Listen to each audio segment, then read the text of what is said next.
Dear sisters and brothers, I wish to continue with my point regarding the reason for the resurrection of the Lord. In the previous segments, I have said already about the first reason for the resurrection of the Lord. My second point is all about the mission of Jesus here on earth. In a simple word, the circle of Jesus' life for 33 years on earth. Let's say the first thing. Okay. The angel Gabriel came to Mother Mary and said that you will bear a son. You will bear a son whom you will call Emmanuel, the God with us. And that's what exactly happening. Now let's take that process. The word made flesh, not flesh made flesh. I have reason to say that one because I just want to take you to the Garden of Eden, where there is a point in which it was said that God has made the human beings in his likeness and image. This can be misinterpreted, and it's being misinterpreted, and many people misunderstand that way, that we are being molded in the shape of God, which means that God has given me the shape of him. The human shape is the shape of God. If that was the case, why each human being is different? We should be like the same, like twins. Why there are people, Africans are different, Americans are different, Europeans are different, Filipinos are different, Indians are different, and all nationalities are different. Each human being is different. If God has created me in his likeness, everybody is supposed to be the same, but it is different.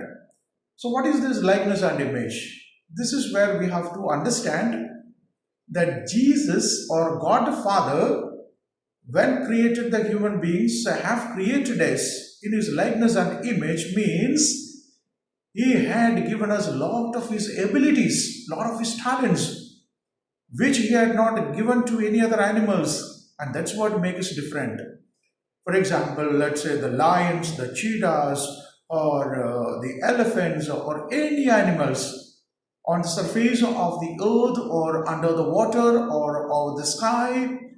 So none of them had given our abilities. So therefore, we are the, let's say, the first co-creator with God the Father. I would say that God has created the world half away, and the half the responsibilities are given to human beings, and for which he had given us his likeness and image, which means the abilities. And that's why many of us have become the engineers, professors, pilots, or doctors, etc.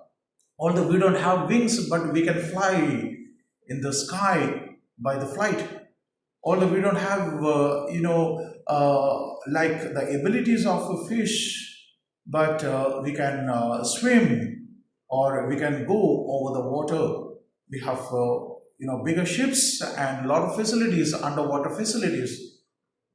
We are not able to run like cheetahs, but we have bullet trains. So we are creating a lot of things. So we are building up the world.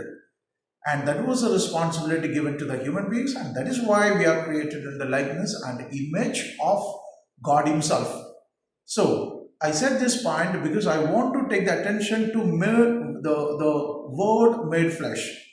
So God came like human beings. Now it is clear.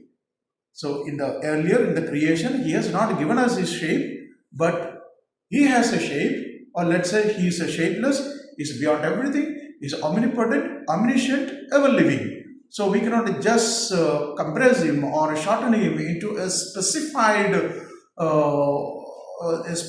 shape.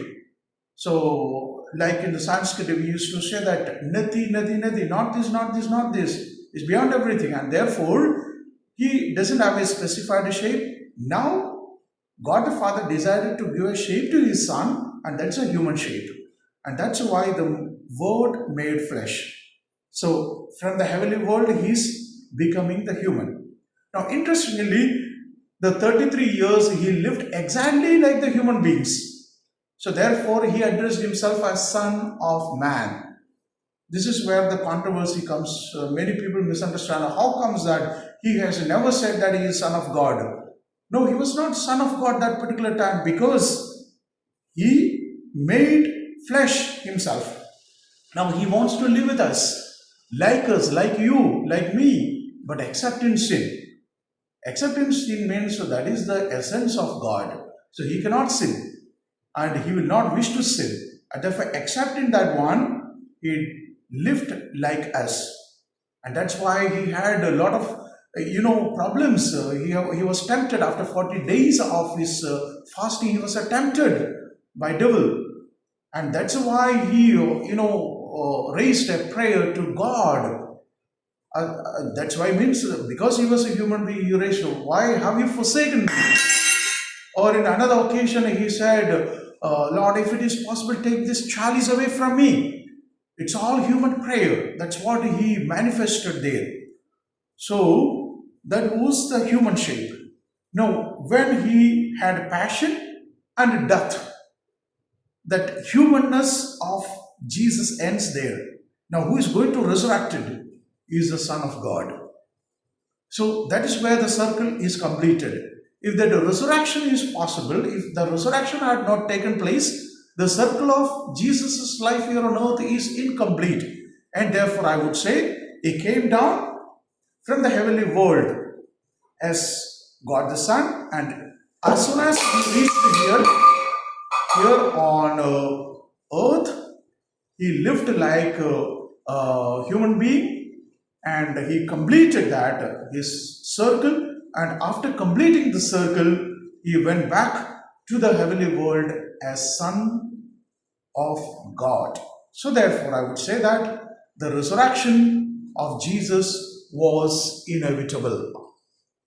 Thank you. The next point I will say in the next segment.